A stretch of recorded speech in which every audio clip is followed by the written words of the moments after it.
Luke back here. The next big thing after you graduate from college or you get done with that trade school or anything else like that, your next goal should be, I want to buy my house. I want to have my own place. I want to have my own condo. This is going to be like your first big adult decisions you're going to be making after going to college or whatever. And there's a couple of things I want to tell you here, things you should be doing before you even get to the point where you're going to be buying a house. The first thing you really got to do is look at your budget. You got to break down all your expenses. This is where all my money's going. You need to break down a spreadsheet. This is how much I'm spending on groceries, rent on my apartment, utilities, credit cards, everything else like that. And you got to break that down so you can see where your money's at.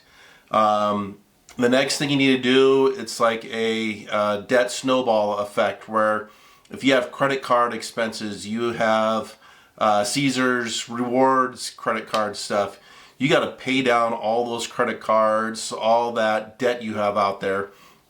Start with the smallest bill, pay that off, then that extra money that you have from that first bill, you put into the second one, and you just keep going until all your credit cards and everything are paid off.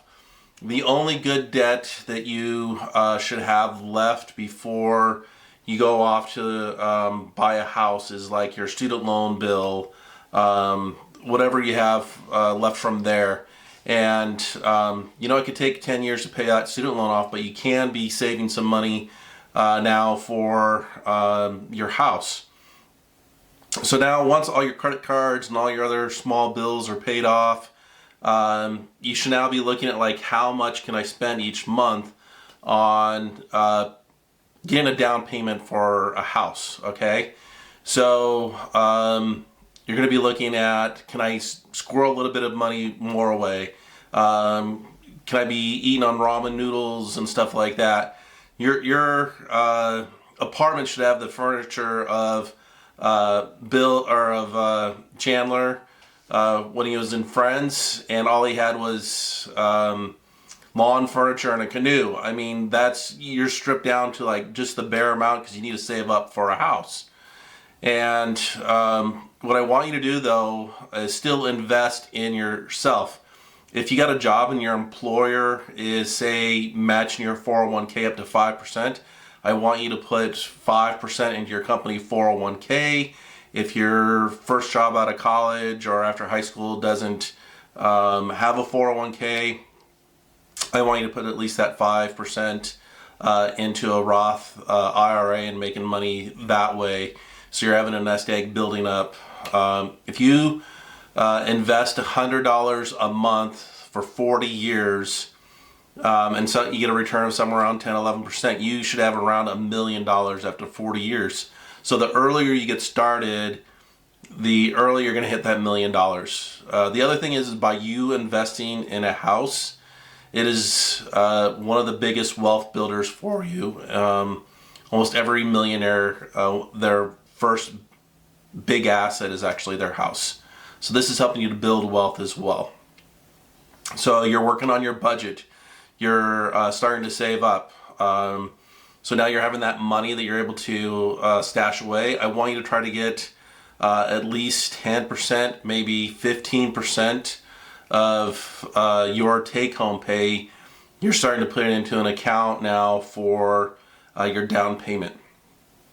And I also want you to set it up where automatically it goes into like a high yield savings account, or goes into a CD, something like that, something that is somewhat liquid, so you can get it when you're ready to buy a house, and you're making some kind of interest on it. The other thing is, by automatically depositing it, it's less likely that you're going to have a weekend in Vegas and you're going to want to take all that money and have like a fun time with friends or whatever. I want you to like put it in that account and forget about it. A lot of things you have with young people is they start saving up some money and they're like, all right, I have some money squirreled away, and I go do this, or I buy a car, or something like that, and there went all your money. I think if you are serious about wanting to buy a house, you should not buy a new car until after you buy your first house. You should get like a lease return, Toyota Camry, a Honda Civic, something like that, where even though it's 3 years old, now it could be like a $22,000 to $25,000 car, and it's a car that you can pay off in like 3 to 4 years. This is a car where you put 10 to 15% down on that, and you're paying it off. That should be the only car that you should be buying. You should not buy a new car. You're going to have a higher interest rate. It's going to be 6-7 years for you to pay off. So do not buy a new car if you are serious about buying a house. All right, so you're starting to save your money. I want you to try to get as close to 20% of the value of the house you're making the down payment on. Here in Los Angeles, the average price of a house is $750,000. So that's going to be $150,000 you're aiming for. You can get an FHA loan with only putting 3.5% down, so that'd be like $25,000. I know it's going to be hard, so at least for the Los Angeles, San Francisco, those areas, try to at least get a 10% down payment. Really, really try to get as much as you can. The more that you finance, you're going to be spending so much more on your mortgage payment. You're going to be paying more on your interest, that kind of stuff. I think I read that with a $400,000 loan, even if it's at like 4 or 5% over 30 years, you're going to pay almost $800,000, like twice the amount that you're taking out on the loan. You're going to be paying over 30 years, so you're really making the bank kind of rich. I mean, that's where it's all going, The equity in your house at 30 years may be $400,000, but if you really look at it, you're like, $400,000 went to the bank in like that 30 years. So really try to save up money and make as large of a down payment as you can. Your goal is to try to have this money in about 5 years once you really get serious and start putting money away. All right, so you got your down payment. You're within like about a year of you hitting your goal. Okay, I want you to start going on to realtor.com, Zillow.com, looking at condos, townhomes, houses, and figuring out what really works for you. Now, the thing is with like condos and townhomes, some of those have HOA fees. Here in Los Angeles, they can be like $500 to $2,000 a month, and you don't get to write that amount of money off of your monthly returns for your taxes and that kind of stuff. And that's just an extra expense onto what you're financing in that. And that $500 to $2,000 for HOAs isn't part of your monthly mortgage payment that you're making. That's another check you're making out. And the other thing is with HOAs, there can be like they need a new roof, and then everyone gets like an additional $5,000 as a one-time fee or something like that. So when you're looking at between a house, a condo, and townhomes, keep that in mind. That could be an additional cost, and you want to know what that is up front. Really look at those things, and then once you found something in an area I want you to widen out by another 5-10 miles or something like that. You may find a similar house in some place that doesn't cost as much. It's a little bit further out of town in your desirable neighborhood, and it's just an option, so you know what's going on.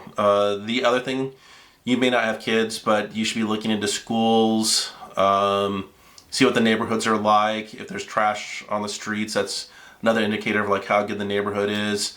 Another thing that like surprises me, that you can tell how old a neighborhood is by how old the trees are, how well the trees are maintained. You want to look at those types of things. Like when houses were built in the 40s through the 60s, they really lined all the streets with these big, huge maple trees almost everywhere in the U.S. And if those trees are still up, that means that neighborhood's been maintained really well for a long time. So look for those types of things. Check out the ratings for the schools. Check out how far you are away from a fire station, a police station, those types of things. It all goes towards the value of the house, all right? The other thing you should be looking at is real estate listings for your neighborhood, how long houses have been on the market, are prices going up or down, if there's been any assessments changes on any kind of public records. You want to look for those types of things in the neighborhoods. All right, so those are all things you should be looking at for where you want to buy a house. All right, so now you're like a month or two before you hit your goal of what you want for a down payment. The next thing you want to do is try to figure out where you're going to get your financing from, and go to your credit unions, local banks, those types of things. What they're going to want is 2 years of tax returns. They're going to want 2 or 3 months of pay stubs, 2 or 3 months of bank statements. And what they're looking for is for your down payment, was this like a one-time thing where you got money for the down payment, or have you been like saving for a long time? With your W-2, are you consistently employed? Are you consistently employed at one place?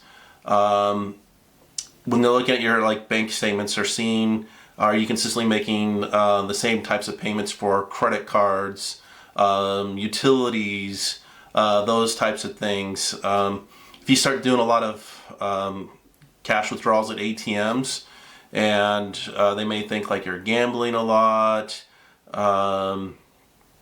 you might be drinking, those types of things. Almost everything is done now is by a debit card, so those big large amounts of cash withdrawals really kind of stick out these days. So they're looking at those things. The next thing that'll happen is the bank will then do a credit report. You want to try to get 760 and above. I think 860 is the top of your credit score. So 760 really helps with interest rates you're going to pay. And then if you're above 800, you'll probably get the lowest interest rates that you can get. And you can do some bargaining over points and stuff like that when you're doing your contracts. So what really goes towards your credit score are just how you pay down all your debts. Are all your credit cards paid off? Are you making full payments every month? Is no late payments? That kind of stuff. The other thing is like if you have your cable bills, your monthly bills, if those are all consistently paid and they're paid in full, those really help with your credit scores. So keep those things in mind. Even if you do pay everything off, but you miss, the deadline for your payments, those could affect your credit scores. The next thing you'll be looking at, like I discussed earlier, do you want a 15 or a 30-year payment for your mortgage? The 15% or the 15-year loan will usually have a lower interest rate, but you're going to be paying a couple $100 more per month on your mortgage. A 30-year, the interest rate's going to be higher, but you're going to be paying off over a longer time.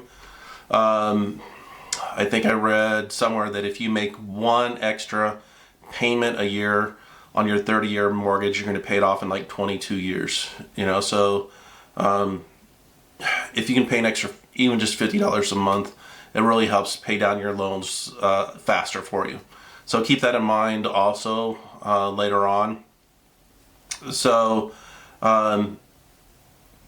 go to like a Dave Ramsey or someplace like that. They have these calculations for when you're making your monthly payments. They're going to take into account what the mortgage is on the house, what the taxes are, if you have to pay PMI because you may not have paid 20% off on the house, how much your PMI payment are, and then how much your house insurance are, and that'll be like your total amount that you're going to be paying. All right, and that'll really help you also try to figure out how much you can afford in a house. All right. The other thing to consider is beyond just your down payment, I want you to have 1 or 2 months of extra money. There could be stuff when you move in where something came up and you have to pay for it or something. This would be like how Dave Ramsey says you need at least $1,000 saved up as some kind of emergency fund.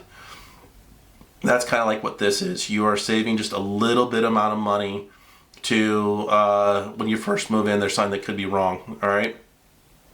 So This is now getting all your finance all ready to go. Once you have all this, then find a realtor that you like, or someone that's been recommended to you, or go through some like Keller Williams or somebody, and now really start going into the areas that you saw, and start looking at houses, condos, townhomes, whatever works for you, and spend a weekend or two. And then if you find the place that you like, the next thing is you're going to work with your realtor, and then you're going to make an offer on a house. They can tell you if the house is overpriced, underpriced, whatever. Sometimes listings will be underpriced intentionally, and what they really want to try to do is get a bidding war between like 2 to 4 people, try to help bring up the price of the house. If that is the case, know what your max amount is going to be if you have to put in a second bid or something like that. So just be prepared, all right? Right now, interest rates are, they're still kind of high in 2024, and the houses are like through the roof.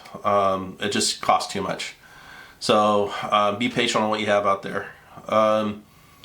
Once an offer has gone out there and it's been accepted between the buyer and the seller, the next thing you should do is find a good inspector for the house.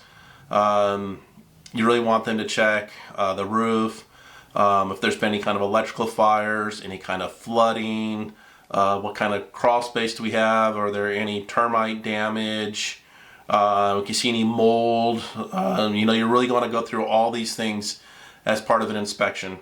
If they find anything that's wrong, this is where you can negotiate between the buyer and seller and try to fix things, and who's going to pay for it. Usually if you find damage or whatever, it's the seller who's going to be doing those fixes. All right, so you're gonna go back and forth on that.